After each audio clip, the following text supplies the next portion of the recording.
Why do bad ideas win? If you go on YouTube, Facebook, Twitter, if you watch a TV show or a movie, if you read a magazine or a book or even a comic book, you're going to see some bad ideas that are doing very well in the marketplace of ideas. So, why do so many bad ideas perform so well? There are a number of reasons. Human beings are flawed. Sometimes we prefer the bad idea to the good idea. Sometimes all the cool people support the bad idea. You want to be cool, don't you? Sometimes bad ideas are forced upon us. Sometimes a bad idea is the only one we're exposed to. Children being taught that waging jihad is the greatest thing in the world don't usually have much of a choice in what they're being taught. There are lots of ways for bad ideas to spread rapidly and to become dominant. So, what if you have a good idea? How do you compete with so many bad ideas? Bad ideas that are extremely popular, bad ideas that are enforced by politicians and platforms. That's what I've spent the past couple of years studying, and it seems like one of the most fundamental topics we should be concerned with. How do we make sure our ideas are understood and remembered and shared? An idea that's optimized to be understood and remembered and shared is called a sticky idea. As I pointed out in part 1, Jesus didn't show up and say, "Here's a list of my ideas, let me know if you like them." He put his ideas into stories. He stirred up people's emotions. He used examples that his listeners would understand, examples based on farming and fishing and cooking and wedding feasts. There were a lot of bad ideas in the Roman Empire. And a lot of these bad ideas were enforced by the Roman Empire, the most powerful empire the world had ever seen. And yet, the ideas of Jesus spread anyway, until they dominated the Roman Empire. Here we are, 2,000 years later, outmanned, outgunned, outfunded. How do we compete? If there's a way to optimize our ideas to make them more effective in reaching people, doesn't that seem like something we should be looking into? Especially when optimizing ideas is something Jesus did? If there are ways to give our ideas an advantage over bad ideas, wouldn't that be worth investing a bit of time? I'm asking because this seems obvious to me, and yet I don't see any Christians focusing on any of this. Looks like we'll have to blaze a trail for everyone else. Now, the best book on this by far that I've come across is one that I mentioned last time, Made to Stick by Chip and Dan Heath.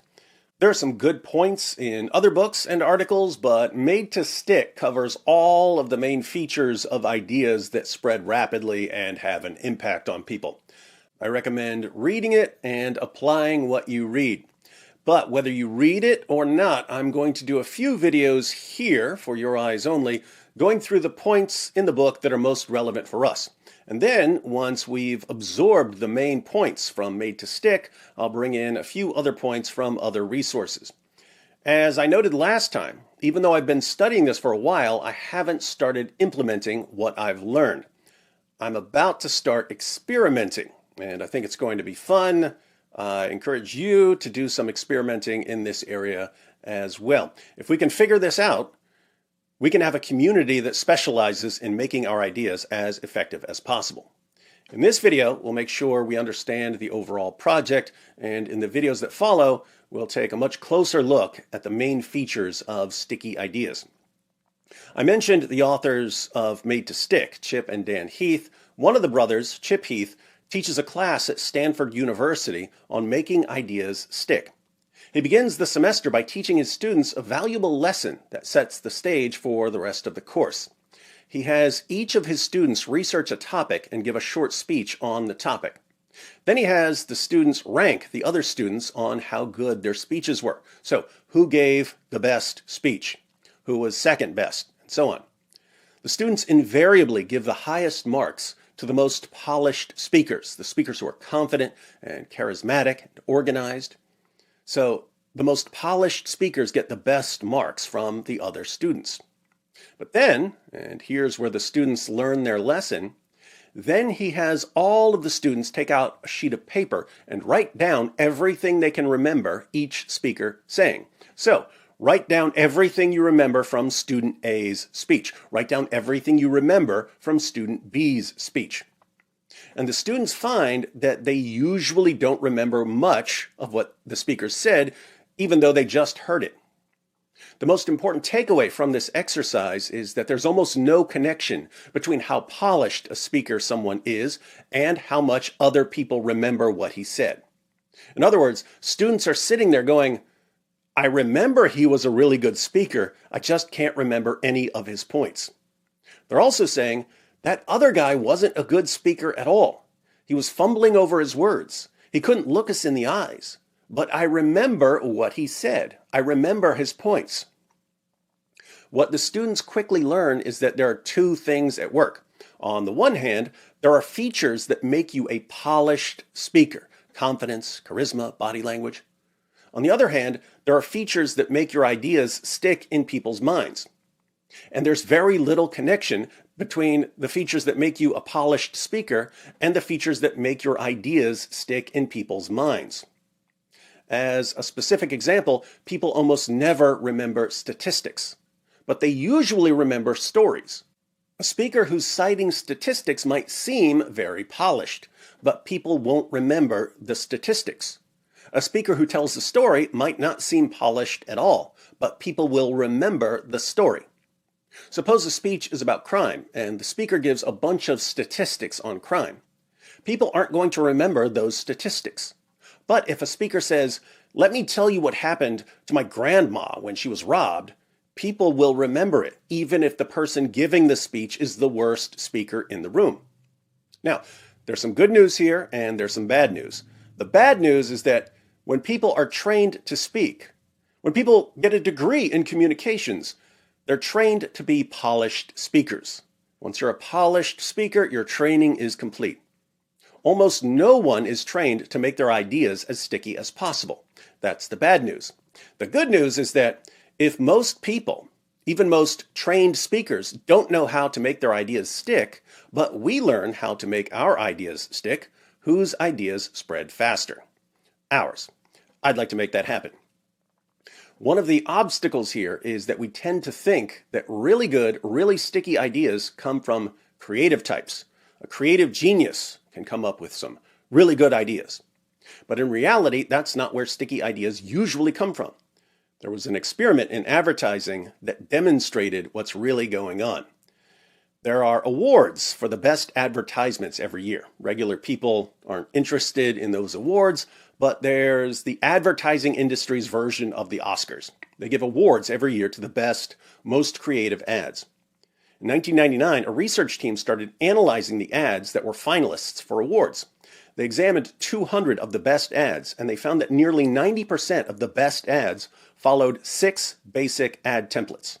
Almost 90% of the best, most creative ads were following templates, the pictorial analogy template, the extreme consequences template, and so on. Then the researchers tried to classify 200 ads that weren't nearly as effective, ads that would never be nominated for awards, and they found that only 2% of them followed the 6 basic ad templates. Think about this. Ads that were just following templates were viewed as most creative and most memorable.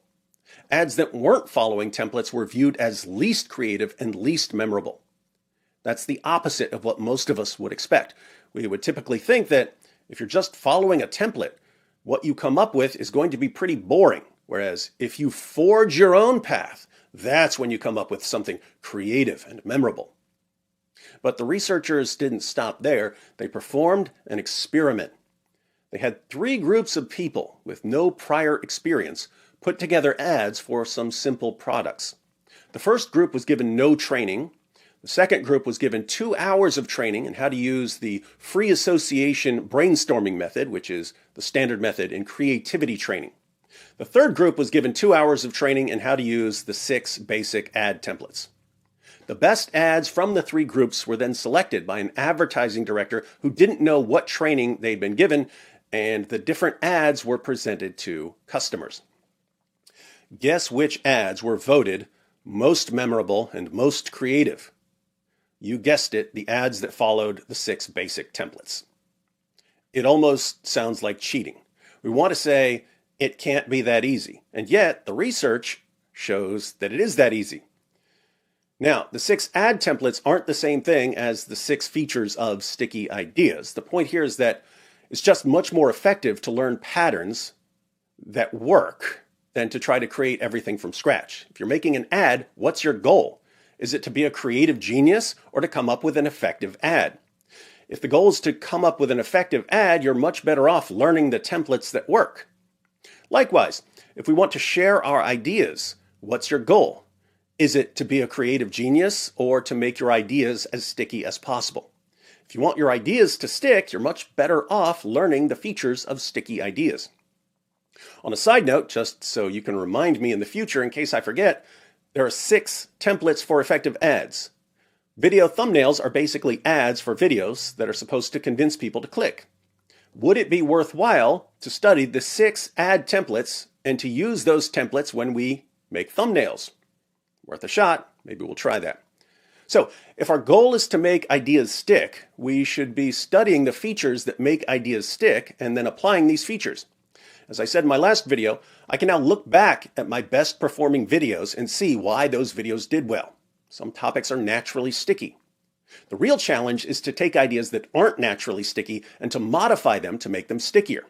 I'll give you a quick example from Made to Stick that shows what I mean. Movie popcorn is not good for you, but it used to be much worse. Movie theaters used to use coconut oil to pop the popcorn because the coconut oil filled the theater with the smell of popcorn and made people want to buy some. Coconut oil is extremely high in saturated fat. There were 37 grams of saturated fat in a medium-sized popcorn, and that's a lot. But if you tell people there are 37 grams of saturated fat in a medium-sized popcorn, how many people are going to care? 37 grams, is that really a problem? And how bad is it? We eat unhealthy things all the time. Why should we care? The Center for Science in the Public Interest wanted to force theaters to stop using coconut oil, but they could only do that by convincing people to complain. They had one shot, a press conference. They had to make their idea stick. They knew that giving some statistics wouldn't be memorable. They knew that warning people about 37 grams of saturated fat was almost meaningless because people didn't understand how bad that was. So what did they come up with? One sentence and a visual aid. The reporters came into the room for the press conference, and there was a table with a plate of bacon and eggs, a Big Mac and fries, and a plate with a steak and a loaded baked potato. The spokesman for the Center for Science in the Public Interest then gave his statement. A medium-sized butter popcorn at a typical neighborhood movie theater contains more artery-clogging fat than a bacon and eggs breakfast, a Big Mac and fries for lunch, and a steak dinner with all the trimmings combined. Notice he didn't say saturated fat, because most people don't know what that is. He said artery-clogging fat. The message was simple. It was only one sentence. It was unexpected. One medium popcorn had more of the bad fat than an entire day's worth of unhealthy eating. What about the giant bucket some of us eat? It was filled with concrete images, bacon and eggs, Big Mac and fries, steak dinner. It was credible. It came from the Center for Science in the Public Interest. And it was emotional. The relevant emotions were disgust at the amount of artery-clogging fat and outrage that movie theaters were feeding people this mess. That one sentence, along with the visual aids, is the reason most movie theaters no longer use coconut oil. People heard the message, they complained to theaters, and theaters had to change. So, movie theater popcorn is bad for you isn't a naturally sticky idea. There are all kinds of things that are bad for us, we don't care much. But the idea was deliberately modified to make it stickier. People understood the modified message, they remembered it, and they changed their behavior because of it. That's what we want to do. We want to figure out what makes ideas stick. We want to be able to spot naturally sticky ideas. We want to be able to modify ideas that aren't naturally sticky to make them stickier. We want people to understand our ideas, to remember our ideas, and to share our ideas. And fortunately, we have the ability to do all of that. We just have to do it. Next up, simplicity.